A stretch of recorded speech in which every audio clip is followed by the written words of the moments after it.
Hola, ¿qué tal? Bienvenidos a Agenda Pública. Los invitamos a compartir durante media hora qué está pasando en Concepción, la provincia, la región y también en Argentina. Guille, ¿cómo estás? Adrián, ¿cómo estás? ¿Qué tal? ¿Cómo les va? Bueno, una semana que políticamente trajo, si se quiere, novedades a Concepción del Uruguay porque el único precandidato a presidente que ha visitado la ciudad fue José Gómez Centurión, acompañado por Cintia Houghton. Estuvimos dialogando con ellos. Una de sus principales banderas políticas que sostienen tiene que ver precisamente con la defensa de las dos vidas, con el no al aborto. Bueno, pero además de Gómez Centurión también estuvo Rogelio Frigerio, quien sí ha venido varias veces a Concepción del Uruguay. Bueno, vino acompañando a los precandidatos de Juntos por el Cambio, también acompañado por quienes ya son legisladores nacionales por nuestra provincia. Sí, y en cuanto a la política partidaria local, hubo una novedad, Sí. una carta, ¿no? ¿De qué se trata?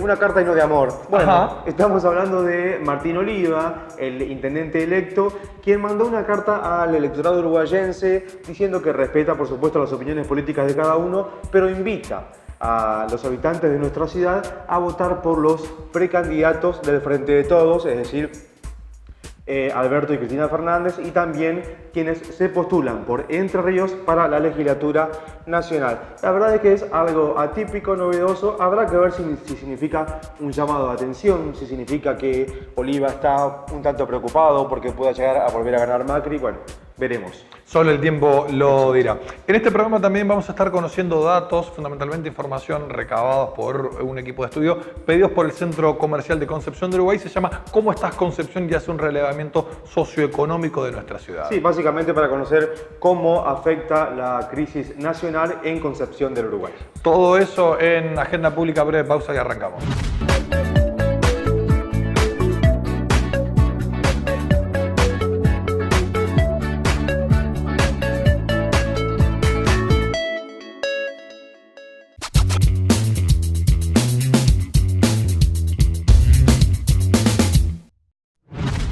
Como adelantábamos, Agenda Pública estuvo esta semana con dos referentes de la política nacional, uno ministro, el ministro del Interior, Rogelio Frigerio, y también con el precandidato a la presidencia por el partido NOS, José Gómez Centurión. Sí, acompañado por Cintia Houghton, estuvieron visitando Concepción del Uruguay. Estuvimos allí con las cámaras de Agenda Pública, estuvimos dialogando también con este precandidato. Vamos a conocer precisamente cuando él hablaba. Él fue funcionario de la aduana en la gestión de Mauricio Macri y nos contaba precisamente cuál fue su experiencia. Y yo fui director general de aduana en 2 años, 2016 y 2017, intentando hacer lo que yo creí que veníamos a hacer, que era transformar a toda profundidad y ir con todo y realmente hacer cirugía profunda en un organismo tan corrupto y tan complejo como era históricamente, ¿no?, la aduana. Y bueno, tuve complejidades inclusive adentro del gobierno, tuve peleas muy fuertes, tuve denuncias por parte de funcionarios del gobierno, fui a la justicia durante 2 meses y medio, salí transitoriamente de mi cargo y después volví. Al año siguiente yo tuve una perforación de duodeno y estuve en coma un mes y medio.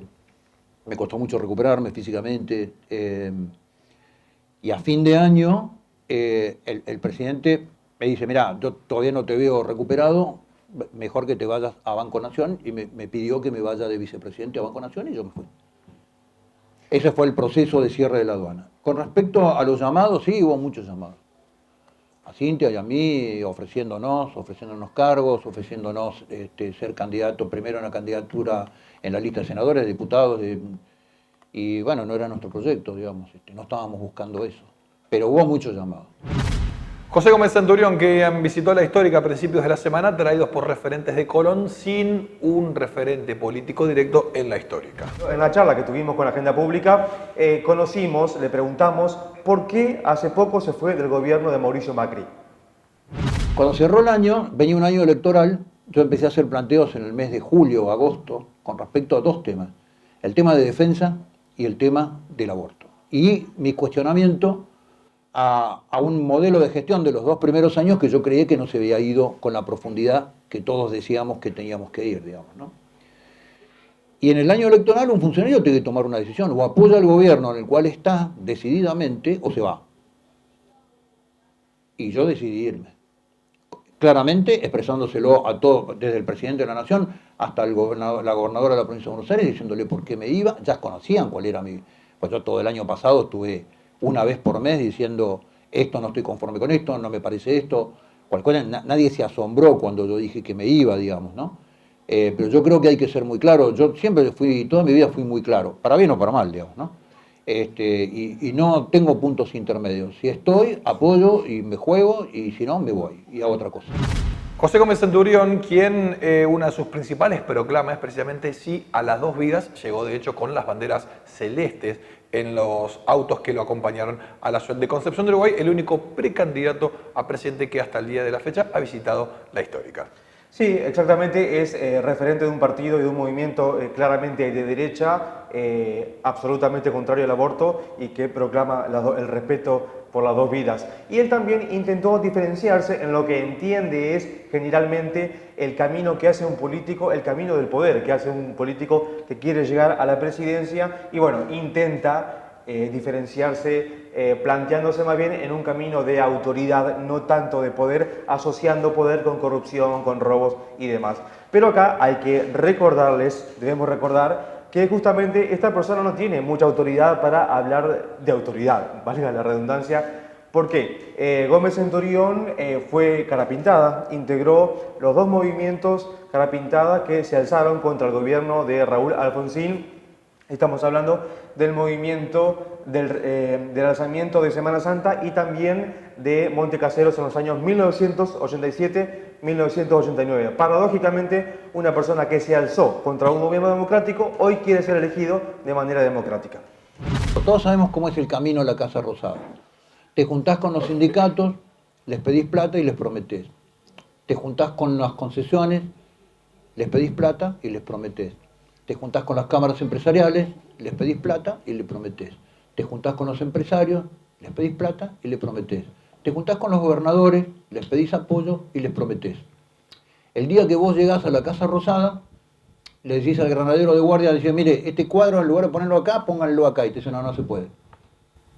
¿Sabe por qué? Porque no se puede. Ese es el camino del poder en la Argentina. Si vos transitás ese camino del poder, es muy ilógico que pienses que vas a llegar a otro lugar. Un camino te lleva a un lugar, no te lleva a 2 lugares. ¿No? Si vos querés ir a La Quiaca, tenés que agarrar una ruta, si querés ir a Tierra del Fuego, tenés que agarrar otra ruta. Entonces, lo que nosotros decimos con Cintia es que el camino del poder, si vos lo transitas, es imposible que puedas transformar absolutamente nada. El otro camino del poder es el de la autoridad. ¿Qué es esto? Agarrar, caminar, mirar a los argentinos cara a cara, poder caminar por la calle, sin gente armada, y explicarles qué es lo que querés hacer. Y tu voto, y el voto de todos ellos es lo que te da poder. Es lo que te da poder para transformar. Si vos no hiciste el camino al poder transitando las corporaciones y los intereses de la Argentina que la tienen maniatada. Si vos no transitas las mafias, llegás con poder a la Casa Rosada. Si llegás con las mafias, llegás sin poder. Esto es así. Gómez Centurión, entonces, intentando diferenciarse de lo que él llama camino del poder y camino de la autoridad. Sobre el final de la charla vamos a compartir precisamente lo que él piensa, fue una persona condecorada por su labor en la Guerra de Malvinas, lo que él piensa precisamente acerca del servicio voluntario, servicio cívico o de alguna manera disimulada, como se trata de conocer también, el servicio militar, pero en este caso voluntario. Vamos a ver esta particular mirada, no sé, pero sobre el final precisamente su respuesta también cuando le preguntamos a quién votaría o a quién pediría que voten en caso de balotaje. Lo del Ministerio de Seguridad me parece una medida de campaña, digamos, me parece que alguien me diga que traer la gendarmería de la frontera y llevarla al conurbano y que tome 1.200 chicos por año, 4 horas por semana para darle un esquema de valores, me parece que es una campaña publicitaria, digamos. No hay nada de fondo ahí. Me parece que la gendarmería no es el organismo como para encargarle la educación de menores, me parece que eso lo tiene que hacer la educación. Lo que nosotros estamos proponiendo es a jóvenes entre 18 y 23 años, 50.000 jóvenes por año, incorporar un servicio voluntario y cambiar un plan por un salario, entrenamiento en la defensa y que salgan con un oficio. No es esto, digamos, ¿no? En el supuesto caso de que en las elecciones haya un balotaje entre Cambiemos y el justicialismo, ¿usted qué votaría? En principio creo que es una chance baja, pero vamos a seguir con la... ¿Con el supuesto? Sí, vamos a seguir con el ejercicio. Lo que yo votaría y lo que yo le diría a mis votantes que voten es un candidato a presidente que vete toda cláusula abortista en cualquier ley de la Argentina. Al que se comprometa.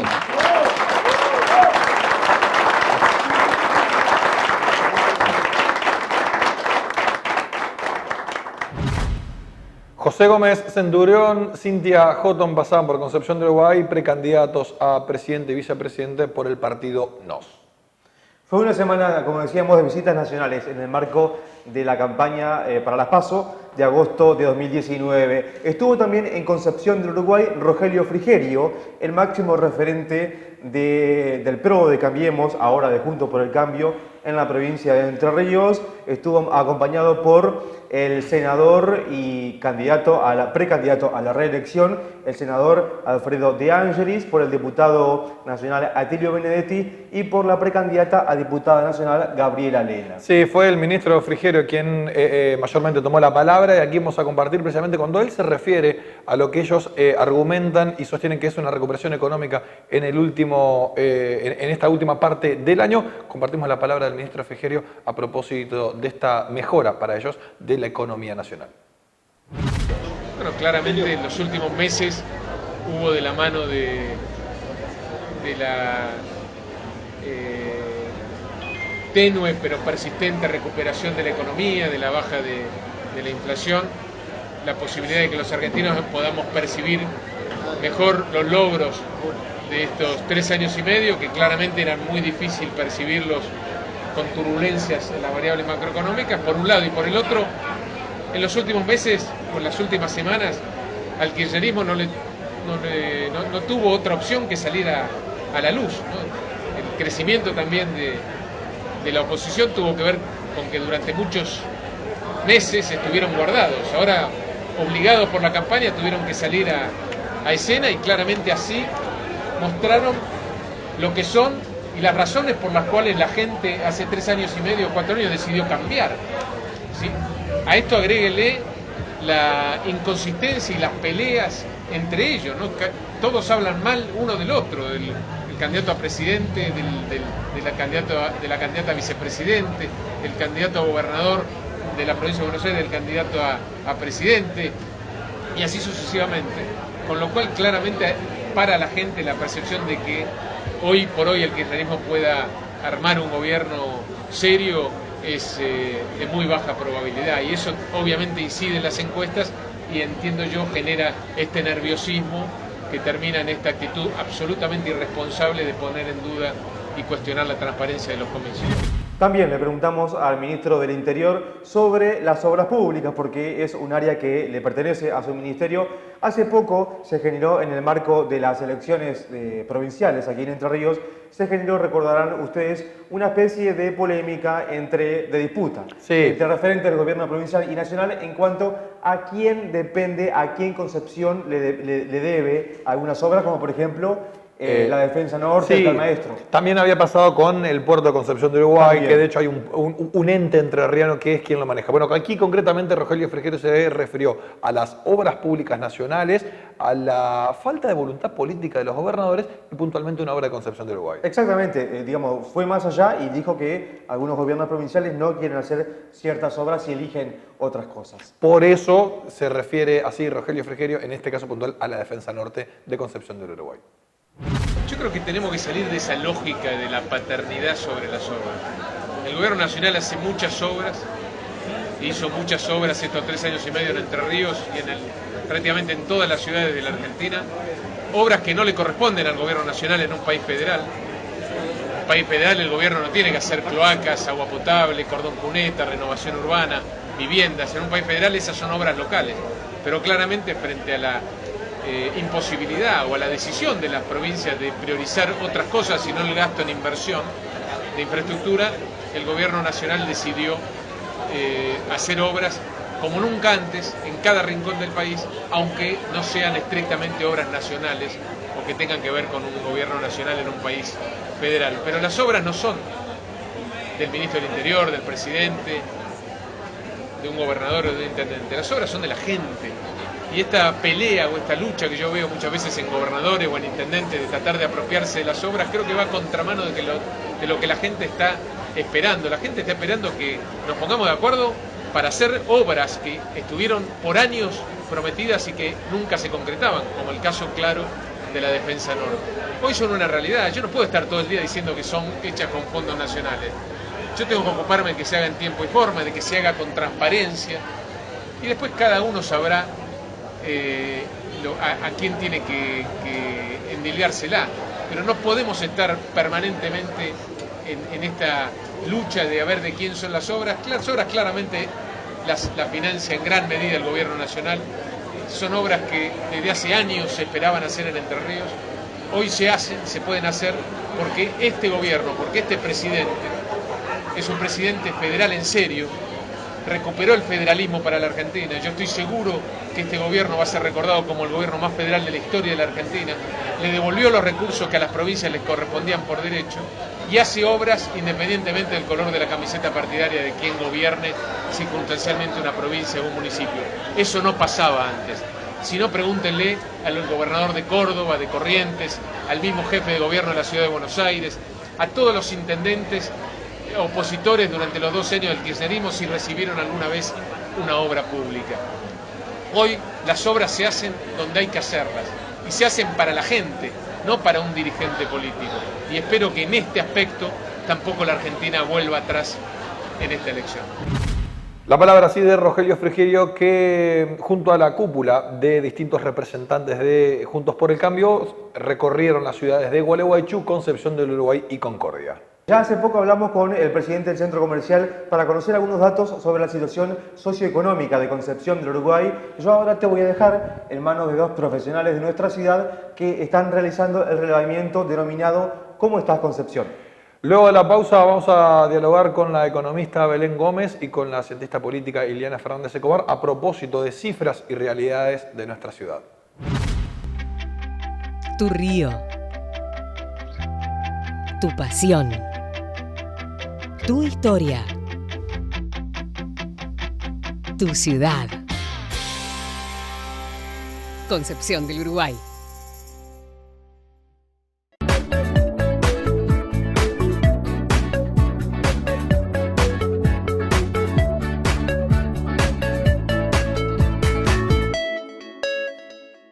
Para mantenerte informado, infocdlu.com. Todas las noticias en un solo lugar. www.infocdlu.com.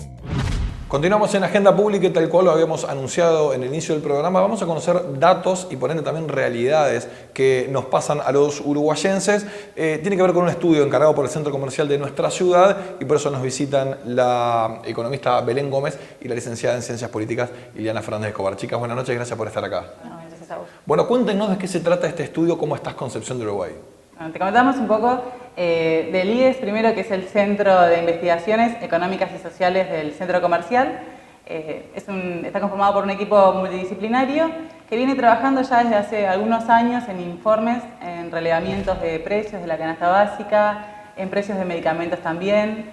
Hemos hecho algunos análisis incluyendo la perspectiva de género, analizando la situación educacional y ocupacional de la población desde una perspectiva de género, también la participación política, y también el IES ha hecho análisis y estudios para su sector, propiamente el empresarial, el emprendedurismo, viendo su situación, cuáles son las dificultades con las que se enfrentan y cuál es la perspectiva, la opinión que tienen del SECOM para mejorar su situación económica y su dinámica, ¿no? Veníamos conociendo mensualmente los datos de inflación de Concepción de Uruguay, algo nuevo, novedoso. Ahora han ido por más.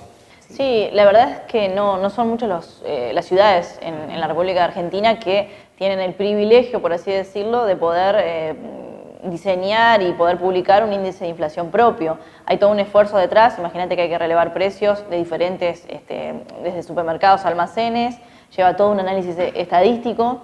Esto no es común y lo que hace también es que muchas veces cuando se toma decisiones se toma en base a un índice de inflación. Y ese índice de inflación se hace en base a una canasta de consumo que es una canasta que la verdad no nos representa, o por lo menos no es una representación perfecta de lo que somos y lo que consumimos, o nuestros hábitos de consumo. Generalmente se toma el índice de inflación de la capital federal, o aún hoy, siendo más federalizado el índice que se toma por lo que sucede en las ciudades capitales de las provincias, tampoco nos termina representando. O sea, no es lo mismo Concepción que Gualeguaychú, que Colón, ni que Paraná, no es lo mismo. Y en ese sentido, interdisciplinariamente dijeron, bueno, vamos a hacer algo un poco más extenso. ¿De qué se trató este estudio Cómo estás, Concepción? Bueno, lo que hicimos fue una encuesta, un relevamiento de datos de todos los barrios de la ciudad. La muestra que tenemos está segmentada por, como decía, por barrio, por edad, por ocupación y por nivel educativo también. Entonces, como que están todos los segmentos de la población representados.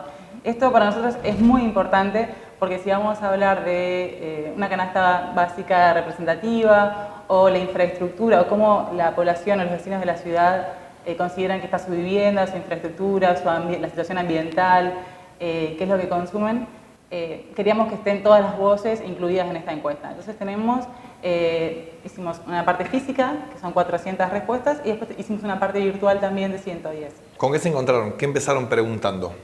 Lo primero que preguntamos, bueno, precisamente fue qué consumía la población, porque como lo decíamos hoy, el propósito nuestro era poder armar una canasta de consumo que nos represente y que estén todos los barrios involucrados. Entonces lo primero que preguntamos es qué bienes, qué productos, o sea, qué alimentos consumen, qué servicios, digamos, por ejemplo, en un momento preguntábamos qué cortes cárnicos son los que más privilegian a la hora de hacer sus compras. Esto en todo lo que implica consumo. Y después preguntamos también cómo se moviliza la población, digamos qué medio de transporte suele utilizar y cómo son las condiciones de la vivienda, cómo son las condiciones de su hogar, digamos. Y le hicimos un apartado especial, lo cual para nosotros también es importante conocer la opinión de los vecinos en razón de situaciones ambientales, o sea, qué opinan de la calidad del agua y del aire. Se come carne vacuna, se come carne de pollo, pero se come poco pescado, estando a orillas del río Uruguay. Sí, lo que más consume la población de nuestra ciudad, de Concepción del Uruguay, son los cortes de pollo, ya sea pechuga, pata, muslo, es como lo que más consume. En segundo lugar podemos mencionar el cerdo también, y en cuanto a carne vacuna, carne picada fue lo que se mencionó, y de pescado, eso sí nos llamó la atención, que aún estando al lado del río no se consume mucho pescado. Y otro de los puntos que podemos mencionar es que, bueno, si comemos un asado, digamos, todos los días no es algo que representa nuestra ciudad, no es lo que la población consume.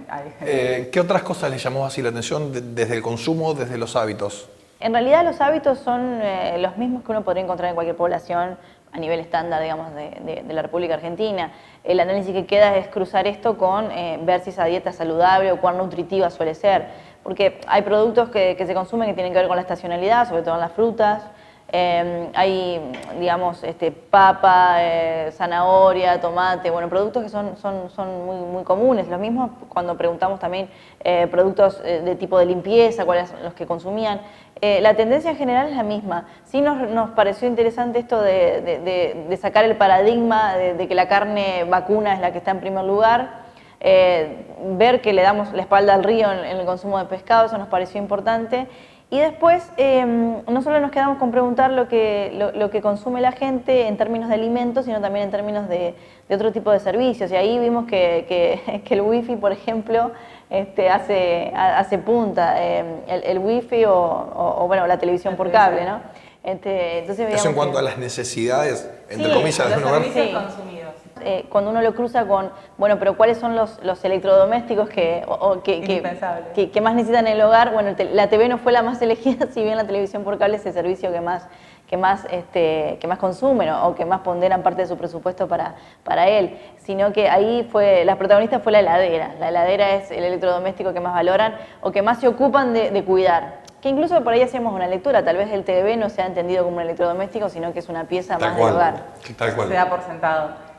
Bueno, el teléfono también es otro de los elementos principales, entonces lo que veíamos es que la conexión por internet, ya sea Wi-Fi como servicio o el celular como elemento indispensable en la casa, bueno, ya muestra de esta sociedad del siglo XXI que estamos hiperconectados. Hubo otro mito también que se derribó en cuanto al estereotipo de familia tipo uruguayense, ¿no? ¿Otra sorpresa? Sí, cuando analizábamos esta famosa canasta básica, También de esa canasta básica y de seguir a los precios mensualmente se deriva cuánto dinero, cuánto presupuesto necesita una familia para no caer en marginalidad o en pobreza, ¿no? A eso también aspirábamos, a tener nuestros propios indicadores. Pero lo cierto es que cuando dicen una familia, hablan del estereotipo de hablar de 2 adultos, 2 menores.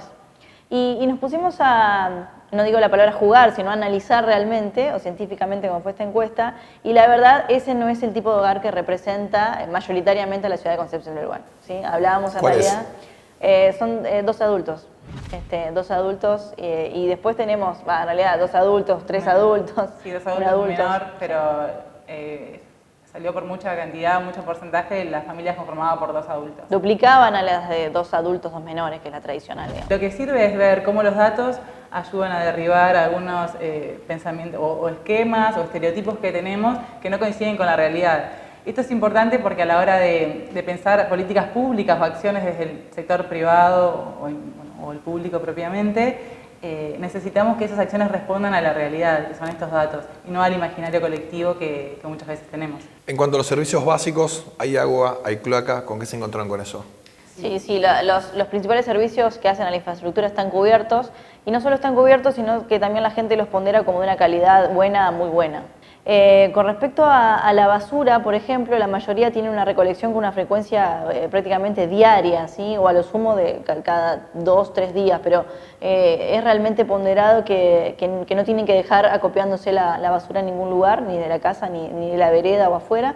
Y también más de la mitad de la población no percibe problemas en el aire, o sea, concibe que hay una buena calidad en el aire, y en el caso de, queríamos linkearlo con enfermedades, ¿no? Decíamos, ¿qué tipo de enfermedades tiene? Bueno, la mayoría también de la población, mucho más de la mitad es cuando nos decimos la mayoría, no percibe o no identifica tener enfermedades en su grupo hogar, y si las hubiera tienen que ver con cuestiones respiratorias. Esas son las enfermedades que más encontramos en el relevo de datos. ¿Recabaron también algún tipo de inquietud, molestia, necesidad por parte de algunos sectores? ¿El transporte tal vez? El transporte podría ser. Lo que vimos en cuanto a la movilidad es que la población mayoritariamente se mueve por su transporte, por su auto propio. También se utiliza bastante el colectivo, y algo que nos parece muy útil en cuanto a la recolección de opiniones y escuchar a lo que dice la población es que están muy conformes con la calidad del colectivo. Lo que sí se modificaría quizás es el recorrido. Si bien no es responsabilidad de ustedes, ni una tarea exclusiva de ustedes, con estos datos, ¿a quiénes les puede servir? ¿Están disponibles? ¿Qué se puede llegar a hacer con todo este trabajo que hicieron ustedes? Sí, los datos van a estar disponibles para toda la población. Si algo sabíamos desde un comienzo es que nuestro propósito era que esto fuera accesible para todos los uruguayenses, como decíamos hoy, para que realmente lo puedan tomar como un insumo para la toma de decisiones oportunas y con información precisa. Es una foto. Esto quiere decir que hay un equipo no solo de los profesionales que formamos el IES, sino también de los que fueron los encargados de encuestar, que están capacitados para esto, lo cual nos permite que podamos hacer encuestas mucho más rutinarias, más sistémicas, más cercanas en el tiempo y poder ir teniendo una descripción dinámica. Sin duda esto va a requerir profundizar en otros aspectos, geográficamente tener en cuenta qué sucede por barrio, qué sucede por grupo etario, por nivel de ocupación o estudios alcanzados, y como hablábamos con ILE, la posibilidad de articular con otras investigaciones que se desarrollen en otras universidades. Es una foto, ¿habrá más? Sí, seguramente sí. Esto es importante, el uso de estos datos en las universidades. Muchas veces, a la hora de hacer tesis o investigaciones, uno, como cuando es estudiante, no encuentra esos datos, los necesita, no sabe cómo recolectarlos, es muy costoso. Y bueno, creemos que considerar estas dimensiones de infraestructura, vivienda, ambiente, esta segmentación de nivel ocupacional y educativo también sirven como insumo para hacer tesis de todas las universidades que tenemos hoy acá. Creemos que la verdad son bastante valiosos los datos que hemos recolectado. La última, para ustedes, ¿cómo está Concepción del Uruguay? Bueno, Concepción del Uruguay lo que podemos decir es que tiene singularidad, de que tiene un perfil y que tiene unas características propias que son inigualables, que hoy las podemos conocer, y eso significa que Concepción del Uruguay está muy bien. Que tenga un equipo entrenado y que se pueda autopreguntar cómo está, habla de que Concepción del Uruguay está muy bien. Ile, Belén, muchas gracias por visitarnos y bueno, esperaremos las próximas fotos. Gracias por la invitación. Gracias. Nosotros cerramos así este programa. Será hasta la próxima semana. Nos quedamos sin tiempo. Chau, que pasen bien.